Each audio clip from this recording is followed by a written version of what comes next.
नमस्कार, स्वागत है आप सभी का हिस्ट्री 360 चैनल में। मैं रवि कुलरिया, हिस्ट्री लेक्चर राजस्थान से। आज के इस वीडियो में मैं रिव्यू करने जा रहा हूं एस.के. पांडे की पुस्तक मध्यकालीन भारत का, क्योंकि काफी दिनों से रिक्वेस्ट आ रही थी कि एस.के. पांडे, हरिश्चंद्र वर्मा, एल.पी. शर्मा, इनकी पुस्तकों का रिव्यू मैं करूं, क्योंकि सतीश चंद्रा वाली बुक्स के वगैरह के रिव्यू आपको बहुत जगह मिल जाते हैं, लेकिन उनका भी मैं रिव्यू करूंगा। तो एस.के. पांडे की पुस्तक के बारे में यदि बात करें तो ज्यादा लंबाई चौड़ाई की बात करें तो ज्यादा बड़ी पुस्तक नहीं है। वैसे पेज इसमें काफी है, 676 पेज की पुस्तक है।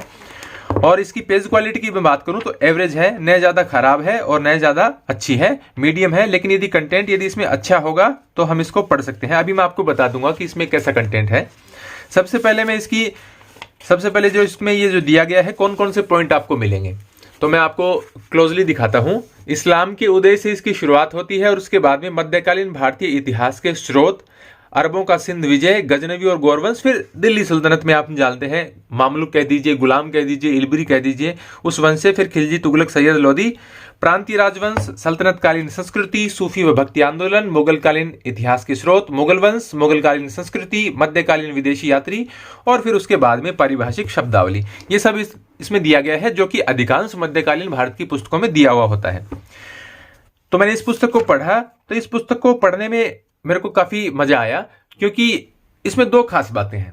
एक खास बात तो ये है कि ये पुस्तक वैसी भी है जैसे कि हम आर.एस. शर्मा पढ़ते हैं, सतीश चंद्रा पढ़ते हैं, वैसा इसमें फीलिंग भी आती है कि आपको सब कुछ समझ में आता है, आपको पढ़ने में अच्छा लगता है और कहीं भी आपका फ्लो जो है वो खत्म नहीं होता।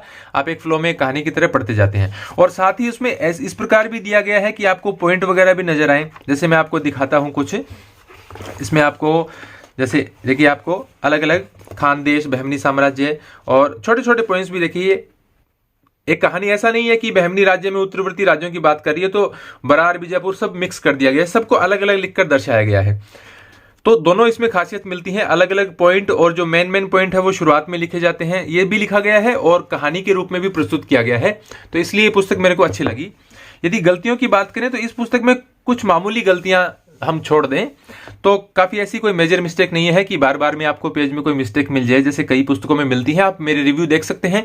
वैसे मैं आपको बता दूं कि मैं प्राचीन भारत का इतिहास भी इन दिनों पढ़ा रहा था, लेकिन चूंकि बुक रिव्यू की रिक्वेस्ट ज्यादा आती है तो इसलिए मैं कुछ दिनों से बुक रिव्यू कर रहा हूं और पढ़ा नहीं पा रहा हूं।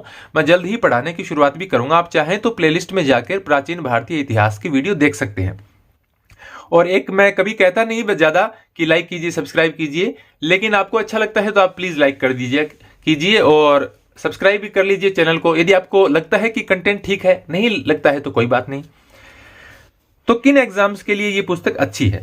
यदि आप किसी राज्य की सिविल सेवा की परीक्षा देना चाहते हैं या यूपीएससी की परीक्षा देना चाहते हैं तो ये पुस्तक अच्छी पुस्तक है। जैसा कि यूपीएससी में हम सामान्यतः देखते हैं कि मध्यकालीन भारत और प्राचीन भारत से कुल मिलाकर 8-9 प्रश्न पूछे जाते हैं। कभी कभी 5 प्रश्न प्राचीन के आ जाते हैं, 2-3 मध्यकालीन के आ जाते हैं, कभी मध्यकालीन के 4-5 आ जाते हैं तो प्राचीन के 2-3 आ जाते हैं।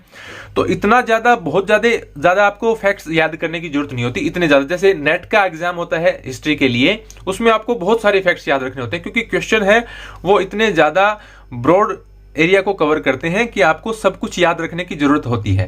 इसीलिए आजकल जो पहले पुस्तकें चलती थी उनका क्रेज कम हो रहा है, और जैसे पप्पू सिंह प्रजापत जैसे लेखकों की पुस्तकों का क्रेज बढ़ रहा है, क्योंकि उन्होंने बहुत कुछ उसमें शामिल किया है। तो ये पुस्तक, यदि आप नेट जेआरएफ का एग्जाम देते हैं तो भी इस पुस्तक को पढ़ सकते हैं, अच्छी है। और यदि किसी राज्य की सिविल सर्विसेज का एग्जाम दे रहे हैं तो भी आप पढ़ सकते हैं, ये काफी अच्छी पुस्तक है। तो मेरी राय में ये एक अच्छी पुस्तक है, और मैंने इसके सारे पॉइंट्स देखे, सब कुछ इसमें बहुत ही अच्छे तरीके से दे रखा है और काफी रिसर्च करके ये बुक लिखी गई है।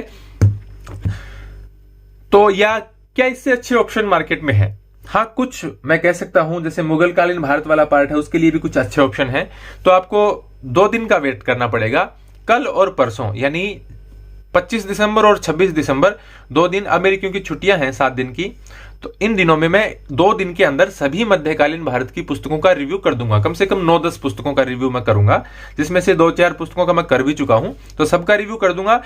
उनकी मैं कुछ खासियत आपको ऐसी बताऊंगा कि आपको थोड़ा सा लग जाएगा कि कौन सी पुस्तक मेरे लिए ज्यादा बेटर रहेगी और कौन सी पुस्तक मेरे लिए, आप जो एग्जाम दे रहे हैं उसके पॉइंट ऑफ व्यू से मैं बता दूंगा। यदि आप नेट जेआरएफ या फर्स्ट ग्रेड वगैरह का एग्जाम दे रहे हैं, जिसे आप पीजीटी बोल सकते हैं, या आप सिविल सर्विसेज की तैयारी कर रहे हैं तो क्या इससे कोई बेटर पुस्तक है, तो उनके लिए भी मैं आपको सिर्फ 2 ही दिन का वेट करवाऊंगा। सिर्फ कल भी आपको 3-4 रिव्यू मिल जाएंगे, परसों भी आपको कुछ रिव्यू मिल जाएंगे, तो आप समझ जाएंगे। और फिर उसके बाद में मैं वैसे वीडियो भी बनाऊंगा कि नेट जेआरएफ के लिए बुक लिस्ट का और सिविल सर्विसेज के लिए बुक लिस्ट का एक वीडियो बनाऊंगा, ताकि आपको ज्यादा फायदा हो सके और आपको बुक चूज करने में आसानी हो। क्योंकि नेट जेआरएफ के एग्जाम के लिए अभी टाइम बचा हुआ है, और क्योंकि अभी तो 4-6 महीने एग्जाम होना नहीं है, तो आप वेट कर सकते हैं 2 दिन का, ज्यादा नहीं।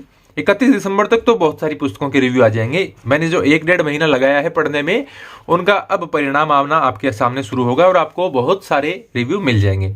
तो मैं रवि कुलरिया, हिस्ट्री लेक्चर राजस्थान से रिव्यू कर रहा था एस के पांडे की पुस्तक मध्यकालीन भारत का, और मेरी राय में ये एक अच्छी पुस्तक है। धन्यवाद।